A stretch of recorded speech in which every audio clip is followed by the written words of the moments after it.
Well, thank you all very much for inviting me to be with you today. And thank you all for the work that you do every single day, making this country a better country for working people, for low-income people, for women, and for all of those people who are struggling to make ends meet. Thank you for what you do.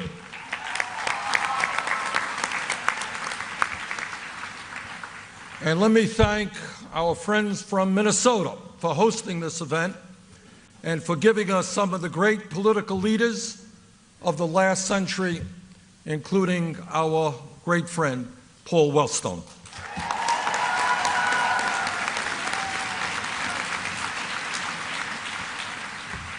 I understand that there are Republicans who proclaim how much they love America, but at the same time, how much they hate the people who work in our government or who are involved in the political process.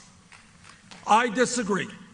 In my view, what you are doing, participating in the political process, trying to make this country a better country for all of our people, is the most patriotic thing we can do as Americans, and I applaud you all.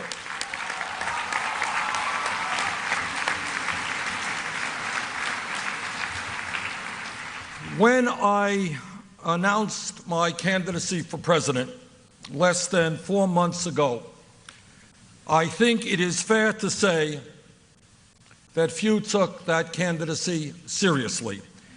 In fact, the word fringe was heard more than once. But I think it is also fair to say that a lot has changed in the last few months.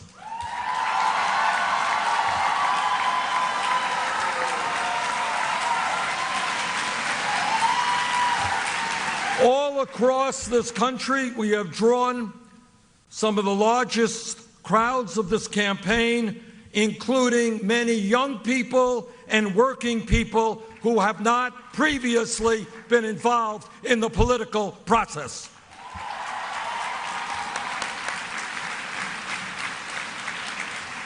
More than 100,000 Americans have signed up to volunteer on Bernie 2016.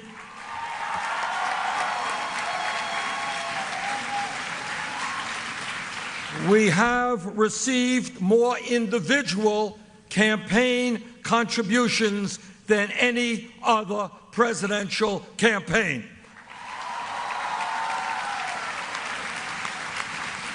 Some 400,000. And in this day of super PACs and huge campaign contributions, I am very proud to tell you that our average campaign contribution is $31.20. This is a people's campaign.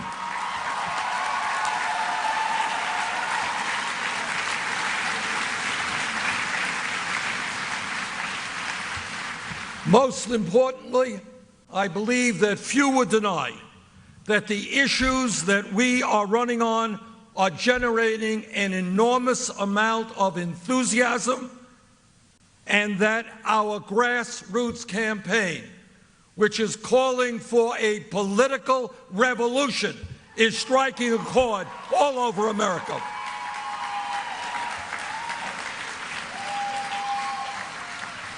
My friends, the Republican Party did not win the midterm election in November. We lost that election. They didn't win, we lost, because voter turnout was abysmally, embarrassingly low, and millions of working people, young people, and people of color gave up on politics as usual, and they stayed home. That's the fact. And let me be as clear as I can be. In my view, Democrats will not retain the White House, will not regain the Senate or the U.S. House, will not be successful in dozens of governors' races all across this country unless we generate excitement and momentum and produce a huge voter turnout.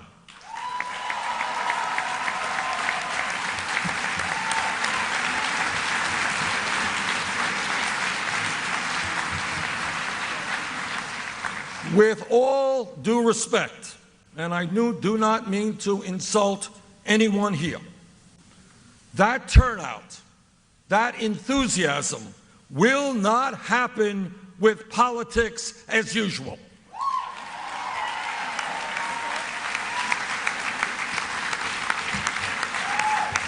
The same old will not work. The people of our country understand that given the collapse of the American middle class and given the grotesque level of income and wealth inequality we are experiencing, we do not need more establishment politics or establishment economics.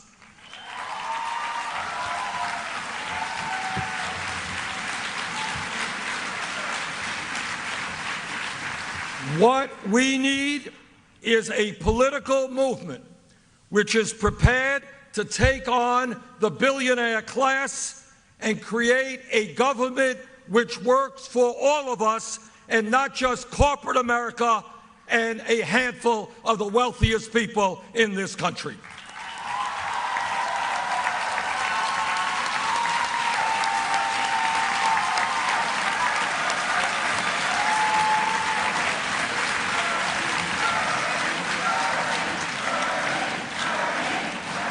In other words, we need a movement which takes on the economic and political establishment, not one which is part of that establishment.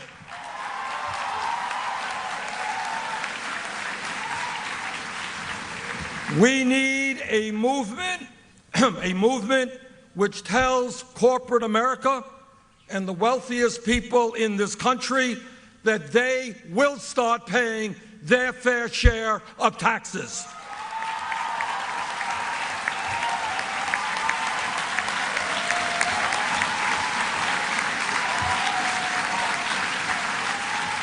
That we will end the obscenity of living in a country where the top 0.1% owns almost as much wealth as the bottom 90%. That is not the kind of economy we want.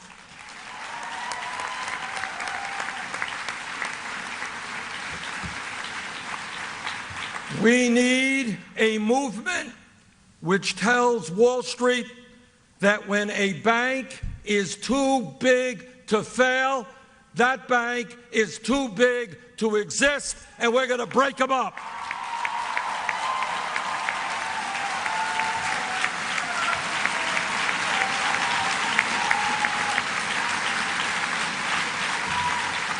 We need a financial system that works with small and medium-sized businesses, not an island unto itself, only concerned about the profits of the few.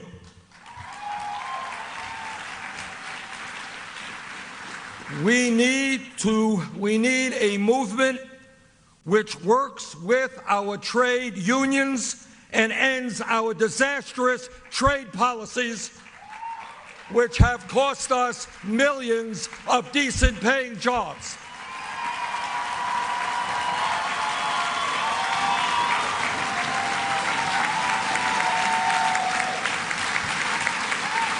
And that includes defeating the TPP.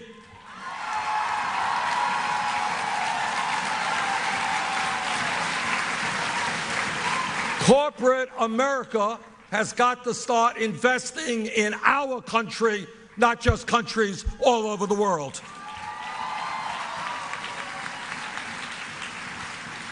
We need a movement which says that every worker in this country deserves a living wage, that understands that the current minimum wage of $7.25 an hour is a starvation wage, and that we are going to raise that minimum wage over the period of a few years to $15 an hour.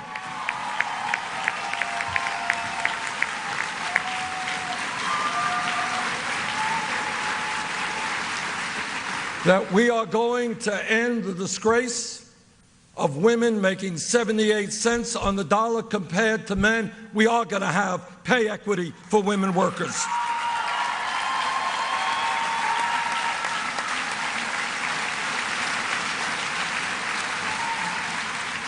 And we are going to end the international embarrassment of being the only major country on earth that does not provide at least 12 weeks of paid family and medical leave.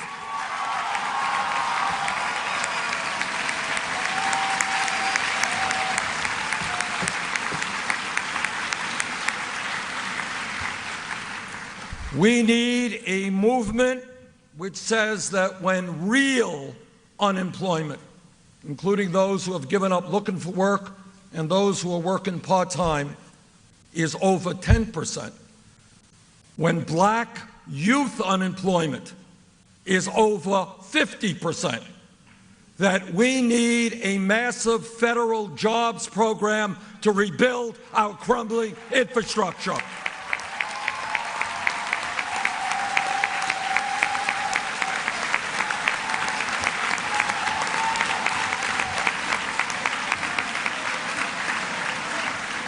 Our roads, our bridges, our water systems, our wastewater plants, our airports, our rail are falling further and further behind other countries.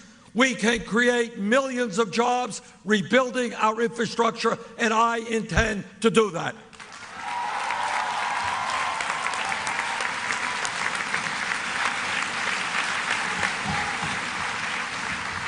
We need a political grassroots movement which tells the Koch brothers and the billionaire class that they will not be able to continue to buy candidates and elections, and that we will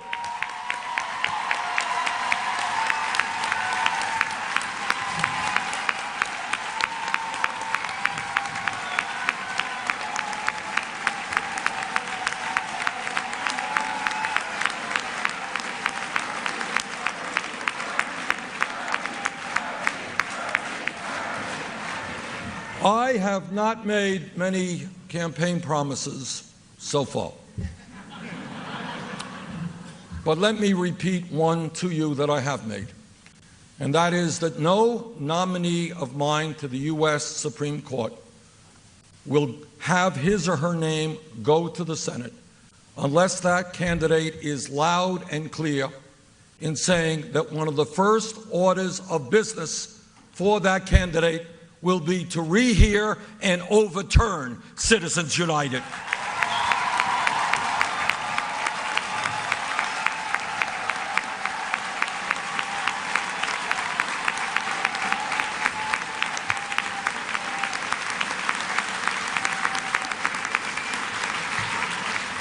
But we have got to go even further than overturning Citizens United. If we want a vibrant democracy where all Americans who want to run for office are able to do so, we need to move toward public funding of elections.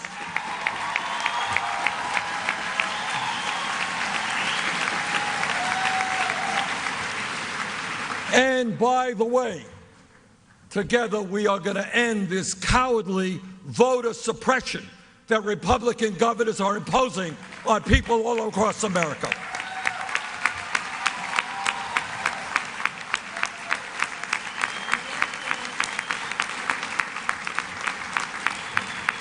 If a politician is too cowardly to face the voters, if a politician needs to think that he must suppress the vote in order to win, that politician should get another job.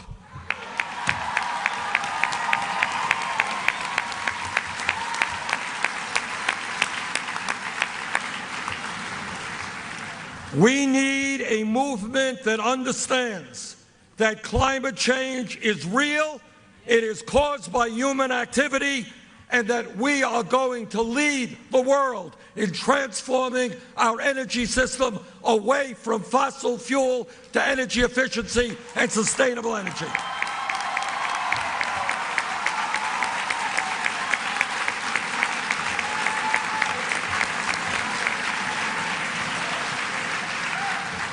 And, brothers and sisters, that means defeating the Keystone Pipeline.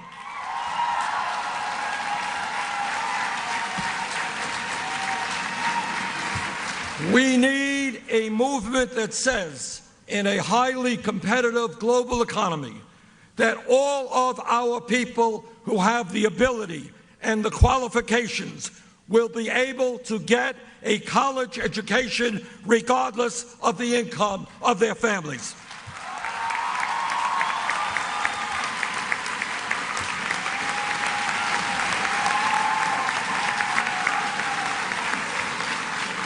And that is why I have introduced legislation that does two things.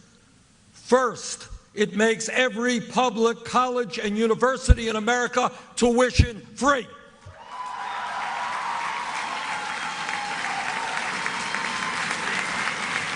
Secondly, it substantially lowers interest rates on student debt.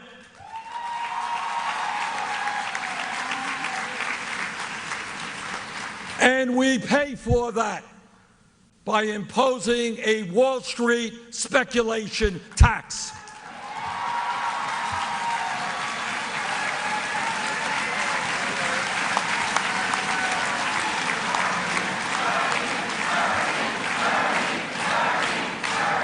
When Wall Street collapsed because of their greed and illegal behavior, the American people bailed them out.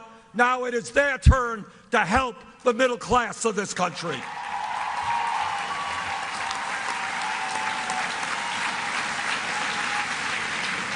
We need a political movement which once and for all will end institutional racism in our country and reform a very, very broken criminal justice system.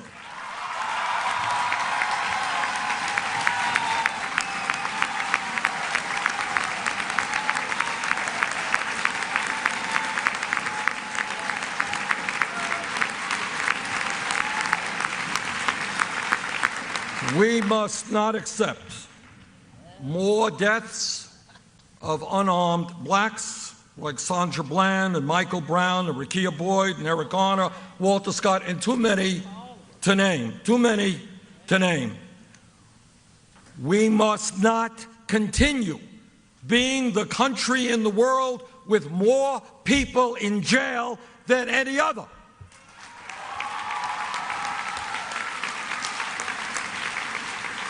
And the people in jail are disproportionately people of color. We must become the country in the world which invests in jobs and education, not jails and incarceration.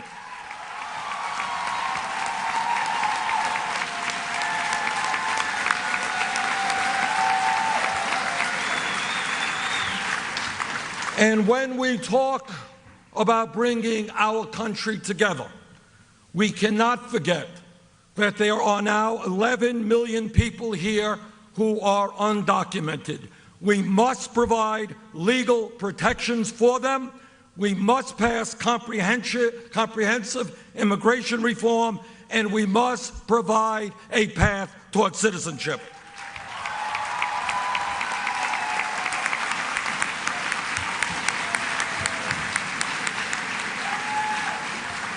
And we must be clear that the racist and un-American idea that we are going to somehow round up millions of people in the dead of the night is not what this country is about, and it's not going to happen.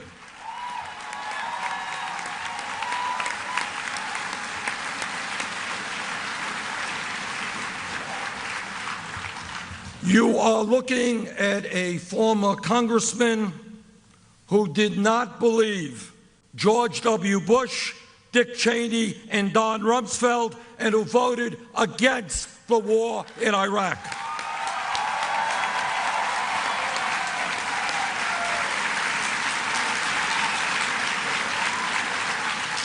A war which turned out to be one of the worst foreign policy blunders in the modern history of this country.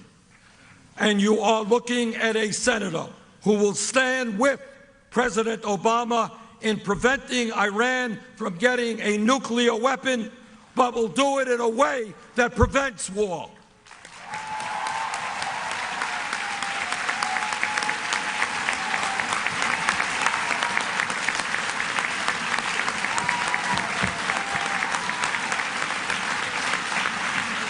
Let me conclude by saying this.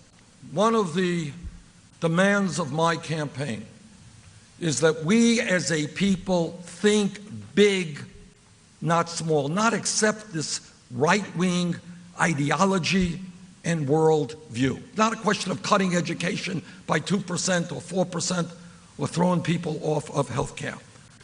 We can, if we do not allow them to divide us up by race or gender, or whether we're gay, or whether we're straight, or whether we're born in America or born someplace else. If we stand together, there is nothing that we cannot accomplish.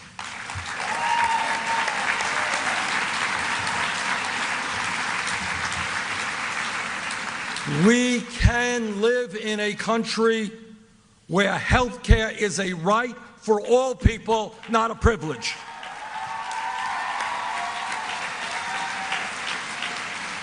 We can live in a country where when mom and dad go to work, they know their kids have the best quality child care in the world. We can live in a country where seniors retire in dignity and security and not be forced to choose between their medicine and their food. And that is why I am helping to lead the effort in the Senate, not only to oppose the privatization of Social Security or cuts in Social Security, but to expand Social Security benefits.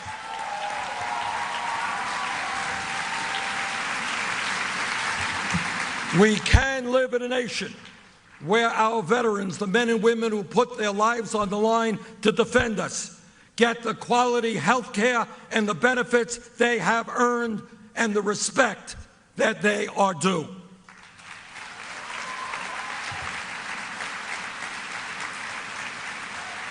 Brothers and sisters, we can live in a nation where everyone, no matter their race, their religion, their disability, or their sexual orientation, realizes the full promise of equality that is our birthright as Americans. This is the country we can build. It is the country we must build.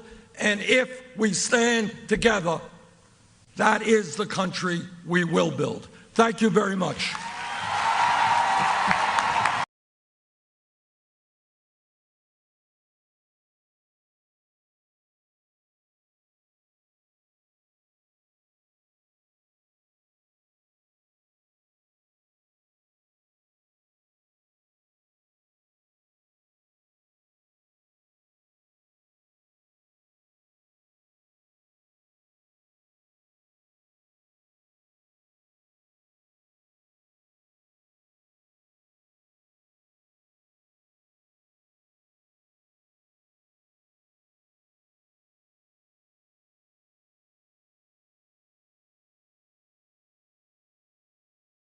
Thank you. Thank you, Senator Sanders.